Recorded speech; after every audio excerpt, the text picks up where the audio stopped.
क्योंकि हम सबको पता है इस देश की एकता अखंडता अगर इस देश में कुछ बर्बाद हुई है तो वो कांग्रेस पार्टी के कारण ही हुआ है और उसकी कीमत देश को लंबी समय तक यानी आज भी हम चुका रहे हैं। आप सब याद करिए 1947 में देश आजाद हुआ, उसके बाद पाकिस्तान की सेना कवायदी के भेष में जम्मू कश्मीर में हमला किए और उसके बाद हम सबको जम्मू कश्मीर की स्थिति के बारे में पता है। फिर से कांग्रेस पार्टी ने कश्मीर का एक हिस्सा तो ओक्युपाई पाकिस्तान जिसको कहते हैं ओक्युपाई कश्मीर उधर इन लोगों ने कर रखा है। कश्मीर ये पाकिस्तान पीओके जिसको बोलते हैं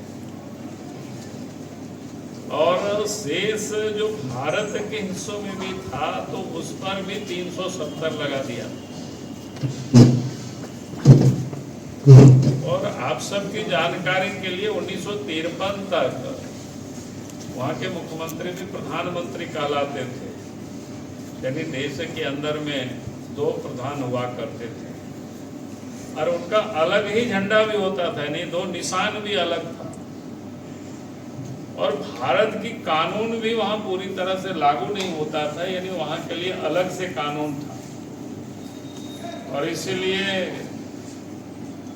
उस समय भारतीय जनसंघ के राष्ट्रीय अध्यक्ष डॉक्टर श्यामा प्रसाद मुखर्जी उन्होंने इसका विरोध किया था। उस कारण से उन्होंने मंत्रिमंडल से त्यागपत्र देकर के जनसंघ पार्टी की स्थापना की और जम्मू कश्मीर उस समय जम्मू कश्मीर जाने के लिए भी परमिट लगता था और उसके खिलाफ में इस देश के उस समय भारतीय जनसंघ के राष्ट्रीय अध्यक्ष डॉक्टर श्यामा प्रसाद मुखर्जी ने कहा कि भाई अपने ही देश में हमें परमिट लेकर के जाना पड़े तो ये ठीक नहीं है, तो उन्होंने परमिट लिया नहीं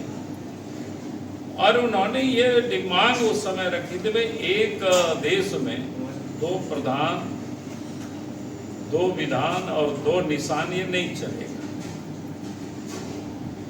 और इस आह्वान के साथ डॉक्टर श्यामा प्रसाद मुखर्जी जम्मू कश्मीर की ओर गए, उनकी गिरफ्तारी हुई और रहस्यमय तरीके से उनकी जेल में ही मौत हो गई। मैं ये कह सकता हूं कि आज उस वक्त 2 प्रधान थे वो तो हट गया और परमिट से जाने वाले सिस्टम समाप्त हो उसके बलिदान के बाद, लेकिन 370 35 ये सारी चीजें और विधान भी पूर्ण तरह से वहां लागू नहीं था, ये चल रहा था। भारतीय जनसंघ उस समय से लेकर के लगातार उसकी विरोध करते थे। कांग्रेस पार्टी कहते थे कि 370 ये नेहरू जी कहते थे ये अस्थायी धारा है, अपने आप घिस करके समाप्त हो जाए,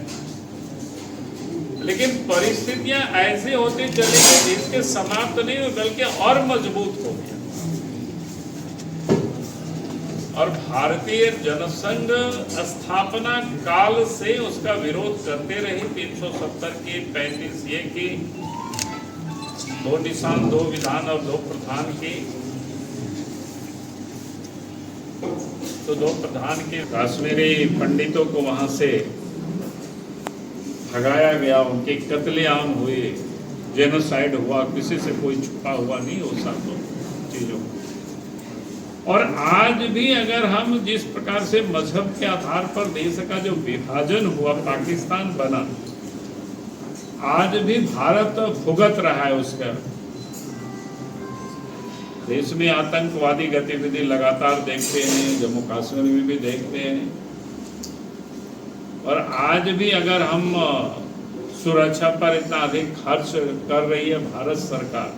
तो उसका भी एक बड़ा कारण आप देखते होंगे कि जम्मू कश्मीर में 1-2 उग्रवादी घुस आते हैं, हमारे जवानों को मारते हैं, तो उसके बाद कितनी सेना को उसमें लगाना पड़ता है, यानी कितने